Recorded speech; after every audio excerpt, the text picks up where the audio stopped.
All right, here we are. This is the first ceiling fan feature video in the new shed with the new testing spot.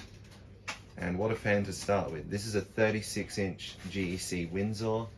I got it from my friend Luke, my good friend Luke.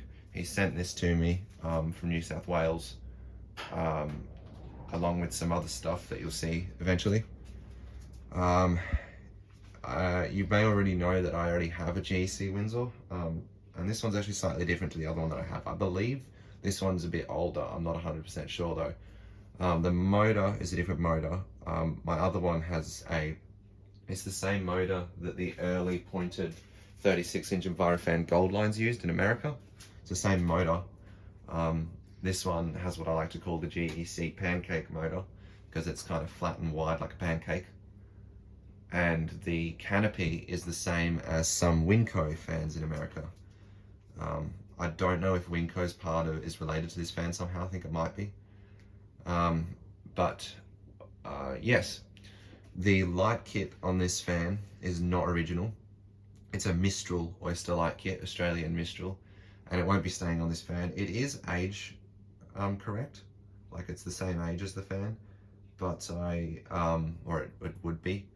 But I feel like that whoever originally purchased this fan just purchased a Mistral light kit because maybe that's what they were selling when they bought it to go with it. But this one won't be staying on this fan because I want to put this light kit on a Mistral. I'll probably be making a globe light kit for this one, this GEC Windsor, similar to what my other one has. I'll go ahead and turn the light off for you so you can see it a bit better. And we'll start it out on low. It has the original controller. The screw, like the hole on the top canopy that the screw goes into to hold it in, is stripped out. So I just have the end of a cable tie jammed in there to hold it up, and it seems to work fine. So same thing with the lower canopy, because I took the screw out of the lower canopy to try and use it to hold the upper canopy up, but that's when I found out that it was stripped. I think I left it in the upper canopy, so it just fell out. I had to run new wires for the light kit, and when I did, I had to take the top half of the fan apart, and I found on the capacitor it has a sticker on it, and that sticker says Evergo Industrial Enterprises. So this is actually an Evergo fan, which Evergo is a division of Union Ngok Key. So this fan is more likely than not made by Union Ngok Key, which is really cool. And I had already had a feeling of that anyway, because the controller is the same as some Union controllers, the blade brackets look the same, and my other GEC Windsor, that motor was used on some Union fans or some Union made fans, so it makes sense that this is in that family tree. We'll bump it up to medium low. This controller is backwards, so 1 is high and 5 is low, and that's to prevent stalling issues. Sometimes if the fan, if there's a low voltage or if the fan has stiff bearings, you put it onto low and it won't move, and it's bad for the fan to be on but not moving. So some companies like this put low as 1, or actually this controller is designed so that you have to go from 0 to high first and then low. But some controllers label it as 1 so that kind of to encourage you putting it on, or even not deliberately putting it on high before you turn it down, just to get it a bump start so that it keeps spinning. Just reduces the risk of that stalling issue. We'll put it onto medium now. This fan is very quiet and it moves a decent breeze considering how quiet it is. Has a good range of speeds too, probably because it has the original controller.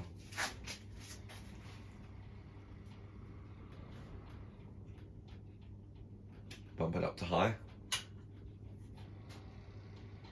I am in the progress of making a proper testing rig for testing the fans. That'll have an amp meter on it, and I want to get an RPM counter as well so we can see how fast the fans are going.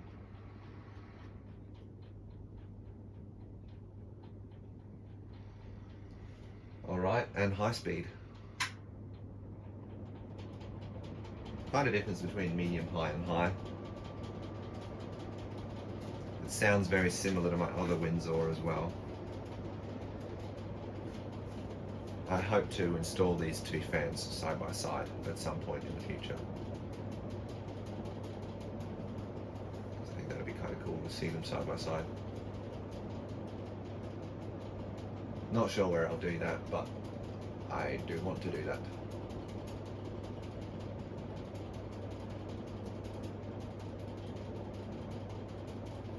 Alright, off or spin down.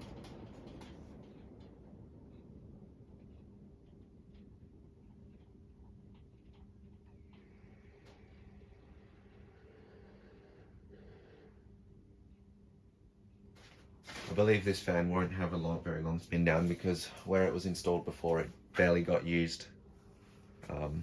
So it's been sitting quite a lot, so the bearings are probably a bit stiff. I'm gonna leave it up for a while and run it to kind of free them up a bit. If I feel like it needs WD-40, I'll give it some, but I honestly don't think it is gonna need any.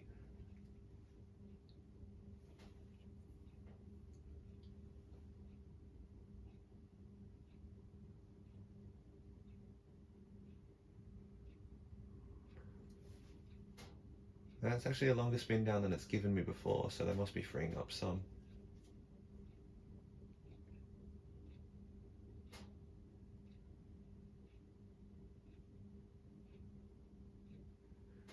Okay, so now we'll start with 0 to high, or not start, we'll do 0 to high. That bit of rattling is just from the way I have it mounted, it's not the actual fan.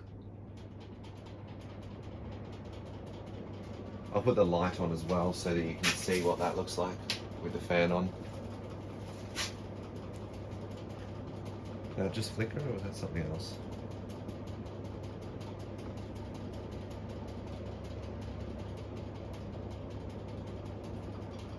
I think it might have flickered. Okay. I do hope you enjoyed this video. Thank you very much again to my friend Luke for sending me this fan, and I will see you all soon. Actually, before I go, this is what the controller looks like. I have it cable tied to the shelf just temporarily, and it's missing this screw that holds it in, but that's okay. That's what the controller looks like. That's the other fan that you'll see soon. That's an anyway, sneak peek. I do hope you enjoyed this video. More fan videos to come in the new shed, and I will see you all soon.